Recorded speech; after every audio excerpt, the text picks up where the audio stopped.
Welcome to this presentation on teaching aids. Today we will explore various types of teaching aids that can enhance the learning experience. Let's delve into each of these categories in more detail. This presentation is brought to you by the Group 5 students of the Postgraduate Diploma in Education program at the University of Colombo. Together, we have compiled this comprehensive guide on the importance and usage of teaching aids in education. Let's move forward and explore the different aspects of our topic. Teaching aids are crucial tools to enhance the effectiveness of a teacher's classroom instruction. They serve to amplify the relevance and depth of the educational content, offering students positive learning opportunities. By integrating various teaching aids, educators can foster engaging and impactful learning experiences. Teaching aids are tools that enrich teaching by making lessons clearer and more engaging, promoting active learning experiences. The given additional definitions of teaching aids align with the overarching message of enhancing educational effectiveness and engagement.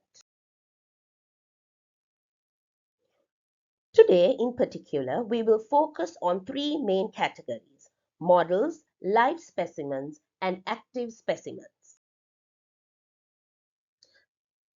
Let us look into what models are. Teaching aids as models are physical or virtual representations used in educational settings to facilitate learning by making abstract or complex concepts more tangible and understandable. These models serve as a visual aid that helps students grasp information that might be difficult to comprehend through verbal explanations alone.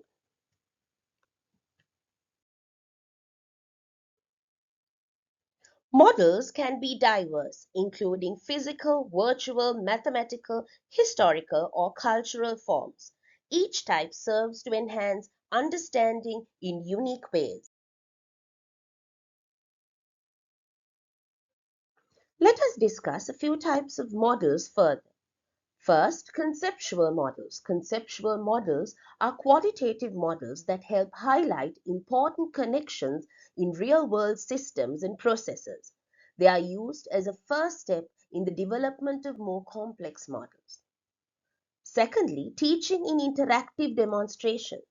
Interactive demonstrations are physical models of systems that can be easily observed and manipulated and which have characteristics similar to key features of more complex systems in the real world. These models can help bridge the gap between conceptual models and models of more complex real-world systems. Let us discuss a few more types of models further. Mathematical and statistical models involve solving relevant equations of a system or characterizing a system based upon its statistical parameters such as mean, mode, and variance. Mathematical models include analytical models and numerical models. Statistical models are useful in helping identify patterns and underlying relationships between data sets. Teaching with visualizations is also a type of model. By this, we mean anything that can help one visualize how a system works. A visualization model can be a direct link between data and some graphic or image output, or can be linked in series with some other type of model to convert its output into a visually useful format. Examples include 1, 2, and 3D graphic packages, map overlays, animations, image manipulation, and image analysis. Using models in the classroom offers several benefits that enhance learning. Guide students to go beyond the textbook, break down the various steps of an experiment, project, or lesson, which helps students to get a better understanding. Models force students to slowly and truly learn the lesson. It generates discussions, create an interactive learning environment. Students get a high chance of remembering the lesson with their actions, providing visual representation. While models are beneficial, they also come with some drawbacks. Models can be expensive, making it challenging for some schools to afford them. Setting up and using models can take a significant amount of time, which might limit their use in a busy classroom schedule. Models are often only practical for small group teaching, which can restrict their use in a large classroom. Models can be fragile and may easily get damaged, leading to additional costs for repairs or replacements. Relying too heavily on models can sometimes discourage students from exploring other methods and developing their own unique skills. In scientific terms, a specimen is a specific sample or part of an object that serves as a representative example. Imagine it's a snapshot capturing the essence of a larger entity. Examples include a piece of coal showcasing its composition and properties, a segment of marble illustrating its texture and color variations, the preserved skin of a bird revealing its unique features, a leaf demonstrating its structure and botanical characteristics.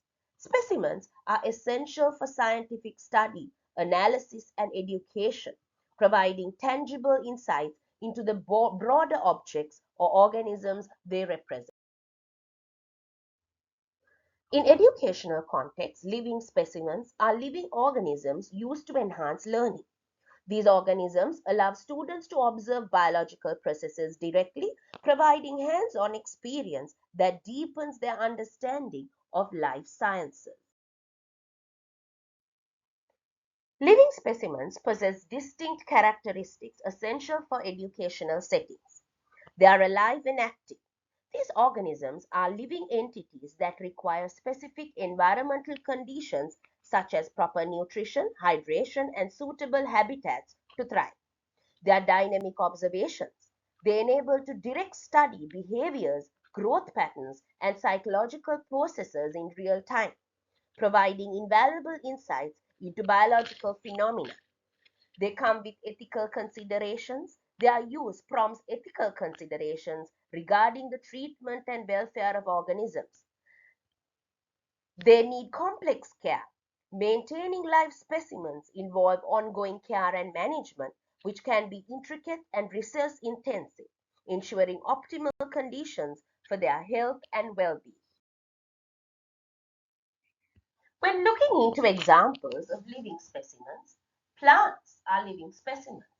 Classroom gardens with various types of plants, fast-growing plants like radish or beans for observing growth cycles, animals, small mammals such as mice or hamsters, insects like butterflies, ants in ant farms or crickets, aquatic animals like fish in aquariums or small invertebrates like shrimp. Furthermore, microorganisms are also examples of living specimens. Bacteria cultures grown in petri dishes, yeast cells for fermentation experiments, protozoa like paramecium or amoeba observed under microscopes are examples. Cells and tissues are also living specimens.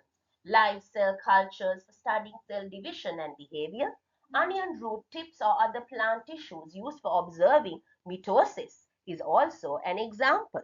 These live specimens provide students with direct interaction and observation opportunities, enhancing their understanding of biological concepts and processes. Exploring the advantages of using live specimens in educational settings reveals significant benefits across various domains. It enhances scientific inquiry and knowledge. It develops observation and classification skills. It also promotes social and emotional growth while connecting the classroom with the real world. Let us look into the disadvantages of live specimens. They are bulky, expensive, and non-portable. They also have the risk of radiation exposure due to electrons that scatter from below the sample surface. Live specimens have lengthy sample preparation times. They are limited to solid samples, and skilled personnel are required when handling live specimens. Let us understand what an active specimen is in order to see how it affects the teaching learning process.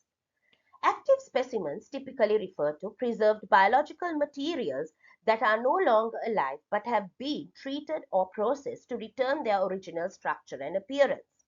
These specimens are commonly utilized in educational settings to illustrate anatomy and other biological concepts effectively without the requirement of maintaining live conditions.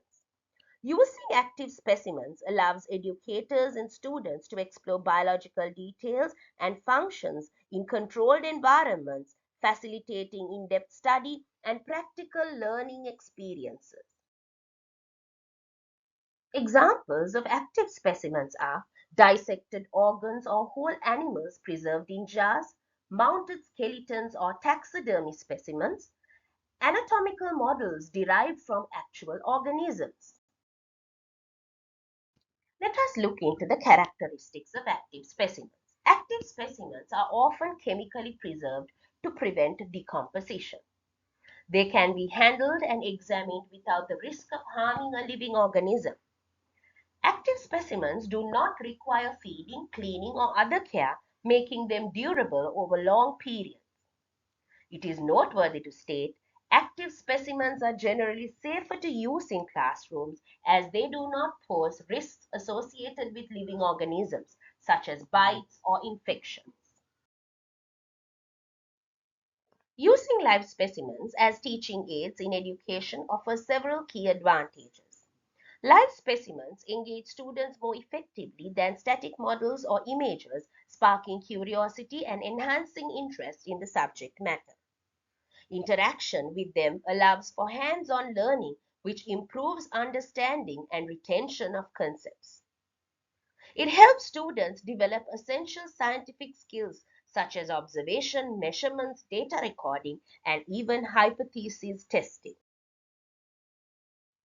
Let us look into the disadvantages of active specimens as teaching aids. They have a high cost and high maintenance. Ethical concerns are also a drawback. Health and safety risks are also included, and the complexity of handling it requires professional, skilled people. Regulatory restrictions often stop active specimens being used within the classroom. Let us look at a comparison between active specimens and live specimens. Active specimens are durable and easy to maintain, whereas live specimens require continuous care. Live specimens allow observations of dynamic processes, while active specimens are static but can be manipulated for detailed studies. Live specimens involve ethical considerations related to their care and treatment, whereas active specimens do not. Both types serve important educational purposes, but their use depends on learning objectives, static anatomical studies versus dynamic biological processes.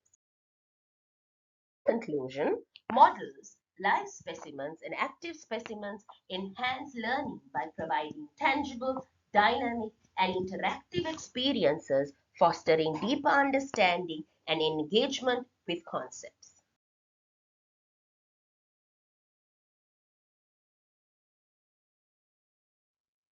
Thank you for watching our video. We hope you've gained valuable insights. Keep exploring and learning. Thank you again for your time and interest.